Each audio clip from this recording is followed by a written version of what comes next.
Hey everyone, welcome to Asian Odyssey. Japanese cinema has this unique mix of emotional storytelling and sudden bursts of violence that never get old. Today's video is about the best Japanese movies Part 2, where we'll go through 10 standout films you definitely shouldn't miss. Each one has something special that makes it worth your time. And just a quick heads up, some Japanese names might sound a bit different in pronunciation, so don't mind the accent and just enjoy the list. Now let's start the countdown.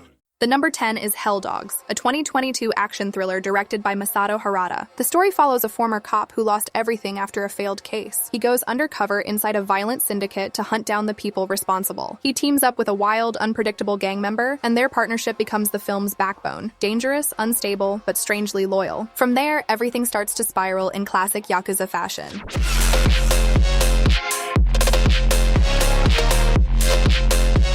The action sequences are brutal, efficient, and incredibly well choreographed. The real highlight, though, is the tense, volatile chemistry between the two leads. It's chaotic, complex, and sometimes the number of double crosses and subplots is hard to keep track of. This movie has a 6.7 rating on IMDb and is available on Netflix.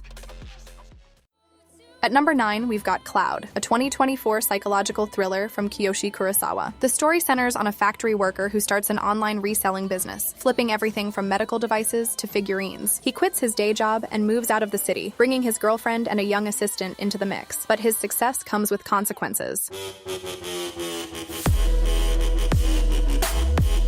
The slow burn setup is tight. Greed runs through every deal, the online hustle bleeds into real life, and the walls start closing in when past victims and shady partners reappear. If you like your thrillers quiet and thought-provoking, this one is worth checking out. It has a 6.4 rating on IMDb and is available on Prime Video in selected regions.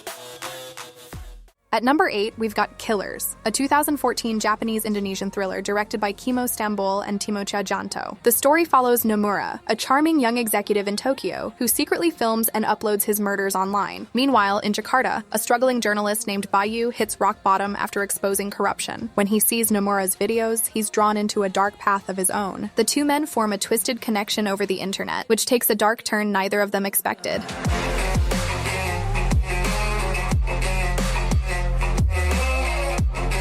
The film mixes slick style with brutal violence, and what really stands out is how it blends the Japanese and Indonesian settings into one dark, twisted narrative. That said, it's heavy, unrelenting, and maybe a little too gratuitously violent for some. It has a 6.4 rating on IMDb and is available on YouTube.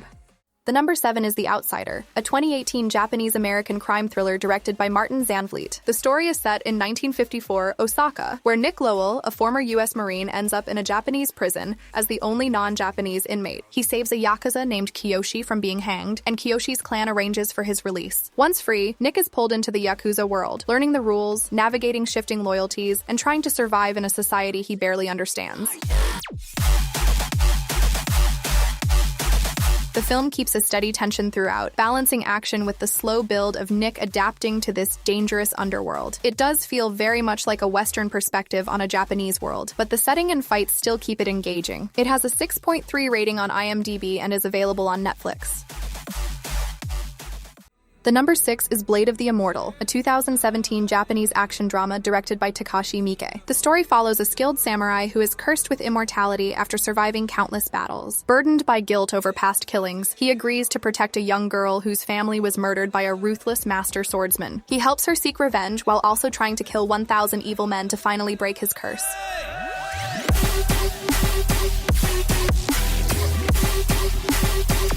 It's essentially 2 hours of non-stop samurai battles, and the film's energy never lets up. If you're after spectacular, unrelenting sword fighting, this is one of the definitive choices for samurai movie fans. It has a 6.7 rating on IMDb and is available on Netflix.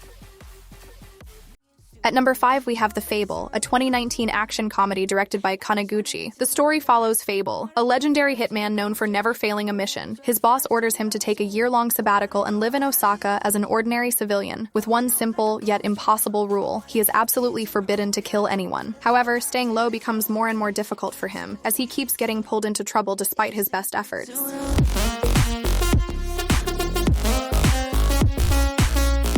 The film delivers precise action with genuine comedy, mostly coming from Fable's extreme social awkwardness. It does get a little predictable toward the end when a straightforward revenge plot takes over, but for the most part, it's a lot of fun. This movie has a 6.6 rating on IMDb and is available on Netflix. The number 4 is The Third Murder, a 2017 crime thriller directed by Hirokazu Koreeda. The story follows Shigemori, a successful defense lawyer who takes on the difficult case of Misumi, a man who has confessed to killing his former boss and already has a prior murder conviction. As the investigation unfolds, the details of Misumi's confession begin to shift, raising the question of whether he is the real killer or covering for someone else.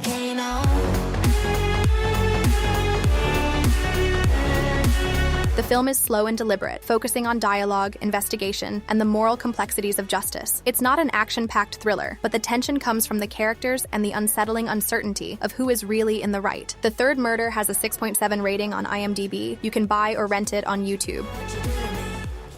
At number 3, we have Yakuza and the Family, a 2021 crime drama directed by Michihito Fuji. The film is a multi-generational epic that follows Kenji Yamamoto over 2 decades. After losing his father to drug addiction, Kenji drifts into the world of the Yakuza, where he meets a clan boss who becomes a father figure and gives him a new sense of belonging. Over the years, Kenji builds his own version of family, but as the world around the Yakuza begins to change, the weight of loyalty forces him into hard choices.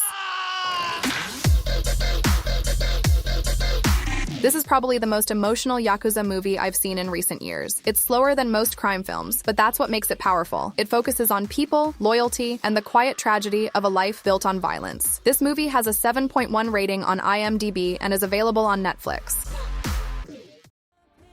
The number 2 is Shoplifters, a 2018 crime thriller directed by Hirokazu Koreeda. The story follows a family living on the margins of society in Tokyo, surviving through petty theft and odd jobs. When they take in a young girl they find abused and abandoned, their fragile household grows closer. But after one death, secrets start to surface that challenge their sense of morality and family.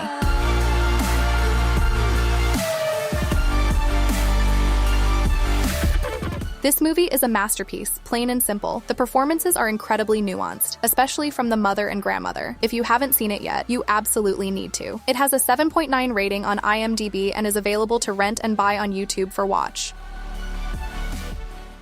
At number 1, There Can Only Be One, the brutal, iconic, and massively influential cult classic Battle Royale from the year 2000. The story is set in a near-future Japan where the government enforces a ruthless law to control rebellious students. A class of high schoolers is kidnapped and dropped on a remote island, where they're forced to fight to the death over 3 days until only one student remains. And if they refuse to fight, they die.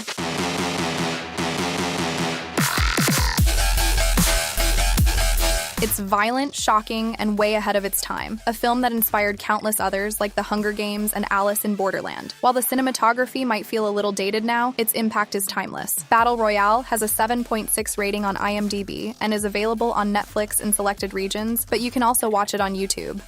And that's the list. Don't forget to like, share, and subscribe for more movie picks.